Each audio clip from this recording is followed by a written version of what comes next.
Before starting with technical requirements, do you use LLM for designing research requirements like brainstorming? देखिए normally क्या होता है कि अगर हम एक प्रोडक्ट बना रहे हैं या हम एक software develop, for example my company have previously had some a product and they want me to develop something. तो सबसे पहले जो रिक्वायरमेंट का फेज होता है जिसके अंदर हम क्योंकि एलएलएम्स के बाद सबसे चैलेंजिंग पार्ट ही एम्बिगुअस रिक्वायरमेंट्स को गैदर करना है। इस प्रोसेस को बोलते हैं requirements elicitation. So the main challenge is कि जब आप एक कस्टमर के पास हो, बिजनेस को with the passage of time, अब मूविंग फॉरवर्ड जो बिजनेसेस हैं उनको जेनेरिक सॉफ्टवेयर्स नहीं चाहिए हैं। Everyone wants to have their customised software. अच्छा, जेनेरिक सॉफ्टवेयर क्या होता है कि जैसे प्रोडक्ट्स होते थे पहले, वो कहते थे जी हमारा ये प्रोडक्ट है, software as a service available है, you can just download it, you can take the subscription and use it. अब क्या हो रहा है कि लोग कहते हैं कि जी हमें अपने हिसाब से कस्टमाइजेशन चाहिए है, बिकॉज अब कस्टमर्स को भी पता है कि अब एलएलएम्स की वजह से हमें जो फीचर की रसाई है या जो उसकी डेवलपमेंट है वो बहुत फास्ट पेस है। प्रीवियसली क्या होता था कि अगर एक फीचर हम, फॉर एग्जाम्पल कंपनी टेनेबल, ठीक है, अगर हम tenable basically vulnerability management systems बनाती है, वल्नरेबिलिटी स्कैनर्स बनाती है, सॉल्यूशंस बनाती है। अब अगर टेनेबल को हमें कोई फीचर रिक्वेस्ट करनी है, टेनेबल बोलता है कि मेरी पूरी दुनिया में ग्लोबली मेरे पता नहीं कितने हंड्रेड्स ऑफ कस्टमर्स हैं and that they are generating lot of money. आप सर्च कर सकते हैं कि टेनेबल कितना पैसा कमाती है। सो वो बोलते थे कि यार हमें एक फीचर डेवलप करने के लिए हमें देखना पड़ता है सारे कस्टमर्स के यूज केसेस, मतलब कि ये किसी को इम्पैक्ट ना करे, etcetera etcetera. So customised solution बहुत कम मिलते थे, सो कस्टमाइज्ड फीचर। बट अब with the passage of time every business wants to have their customised solutions. अब बात आ जाती है, आपने पूछा कि रिक्वायरमेंट्स के लिए हम एलएलएम को इस्तेमाल करते हैं। सो असल जो लेस इम्पैक्टेड पार्ट है, या अभी तक जो लेस इम्पैक्टेड पार्ट है, वो है ही वही कि एक लेमैन को टेक्निकली नहीं मालूम कि आप उसको क्या चाहिए। ठीक है, मैं आपको एग्जांपल देता हूँ।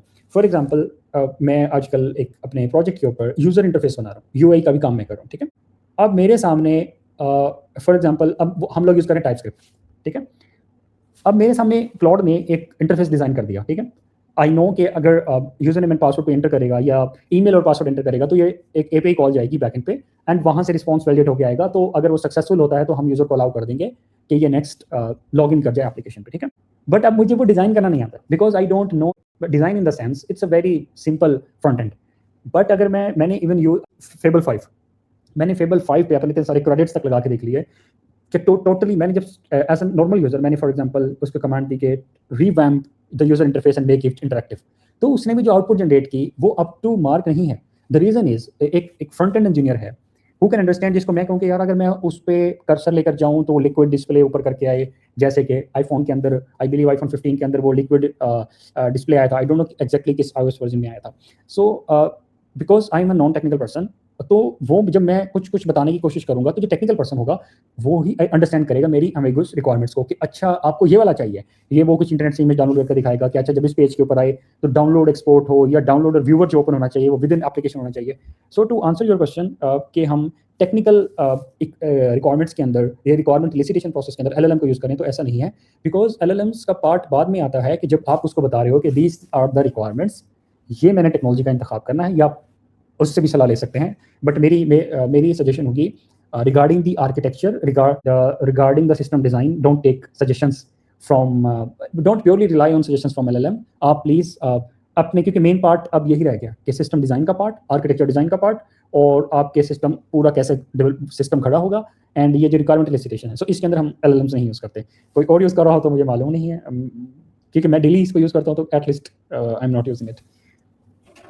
और हाँ, डिज़ाइन वैसे हम कर सकते हैं कि फॉर एग्जांपल हमने एक नॉन टेक्निकल पर्सन से अनएम्बिगुअस स्टेटमेंट रिक्वायरमेंट सोलिसिटेशन ली, रिक्वायरमेंट सोलिसिटेशन के बाद मतलब रिक्वायरमेंट्स निकलवाना, वो ली, उनको डॉक्यूमेंट किया, डॉक्यूमेंट करने के बाद हम एलएलएम को यूज़ करके उसको फॉर एग्जांपल स्ट्रक्चर्ड डॉक्यूमेंट में बना सकते हैं। LLM can help us. और उसके बाद उसको ये भी कह सकते हैं कि जो जितनी रिक्वायरमेंट डॉक्यूमेंट्स मैंने आपको बताई हैं, जितनी रिक्वायरमेंट्स आपको बताई हैं, बेस्ड ऑन दिस डॉक्यूमेंट्स मुझे आपकी प्रेजेंटेशन डिजाइन करके दे रहे हैं, तो वो काम बिल्कुल हो सकता है। यस, उसमें आप एलएलएम्स को अच्छा यूज़ कर सकते हैं।